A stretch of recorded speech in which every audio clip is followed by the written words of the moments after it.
When I met Madonna about 10 years ago, she was a big star. She was a huge star. But now she is like the queen of a country or something, and she's actually the #1 selling artist of the millennium. Can you believe that? I actually had a chance to catch up with her recently. Check this out. Madonna. Isaac. How are you, darling? I'm very good. Well, you look gorgeous. Thank you. You really look gorgeous. What I'd like to know is, when you cut an album, you did this as therapy or something, the album, or? I did it while I was editing my film, my documentary. What documentary? What are you talking about? What's it called? I'm gonna tell you a secret. Totally gonna tell me a secret. Yeah. What's it called? I'm gonna tell you a secret. Oh, it's called I'm Gonna Tell You a Secret. Yeah. Oh, this is like that Abbott and Costello thing, like who's on first? No, I'm gonna tell you a secret is the name of the record. Confessions Right. on a Dance Floor. No, the record's Confessions. The movie's A Secret. So obviously I have to get something off my chest.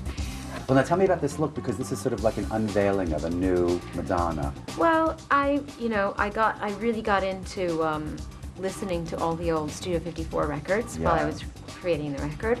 I mean, when you hear those records, don't you just have to get up and dance? Yes. Yeah. Yes, I do. So that was my inspiration, and that's the kind of record I wanted to make. And so then you're looking at all the artwork and pictures of people from that era, and that's really fun and inspiring. And unlike, you know, the sort of minimalist fashion thing that's happening, it's like you could never wear too much. Yes. Too many so true. things back in that day, and I like that. You're kind of like the next step after Studio 54. Like, you were the queen of dance music, right? Yeah, but I came in right as that era was ending, so I never got to experience the Halston moment. You know what I mean? The Bianca Jagger, Liza Minnelli, Yves Saint Laurent thing. You know what I mean? I see. So I'm gonna just make that moment for myself. Fantastic. That's a great idea. Yeah. And you'll get people back on the dance floor. I hope so. I think that's the original fan base, is people who dance. Dance music, which is another reason I wanted to do it again, because I felt like I wanted to get back to how I started in the first place. Because you can lose sight of why you do the things you do, right? I'm sure you understand that. Yes, I do. I read somewhere that you said that Lourdes is sort of an inspiration in your music. Can you explain to me how that works? How old is she? She just turned 9. Oh, yeah. That's impossible. She's 9? Yeah. That is crazy. Yeah, 9 going on 19. Oh my God. She's a bit of a disco queen herself. Is she? Oh, yes. What sign is Lourdes? She's Libra. She's Libra, like me. But her moon is in Scorpio. Oh, that's good. Because you're I'm Leo. Leos and Libras get along. They do. Now, you do a lot. How do you do so much and balance it with Lourdes? My personal life. I have a tremendous pain threshold. I work with a lot of amazing people who are willing to put in the extra hours 7 days a week. I guess I always feel like there's so much more to do, so much to learn, so much to know. But it is a struggle to balance my career with my children.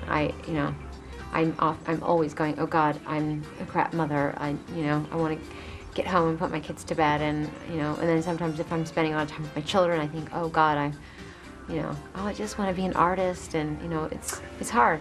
How are you a different mother than your mother was, or than your upbringing? I mean, how are you bringing up your kids differently than the way you were brought up?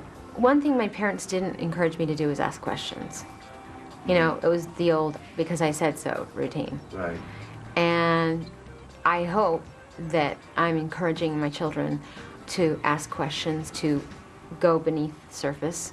And what about like being so famous and having kids? I mean, sometimes she doesn't want me to come to certain things because she knows that everyone's going to pay attention to me, and then they'll treat her differently. I remember I took her to school, not this year, but the first day of school last year, and all these kids were like buzzing around, and she came home that day, and she was really irritated and kind of bummed out, and like people were they were playing this contest, like what would it be like to be Madonna's daughter, and come on. Yeah. What I hope that my children always get is that, this is work, and, fame is a byproduct of work.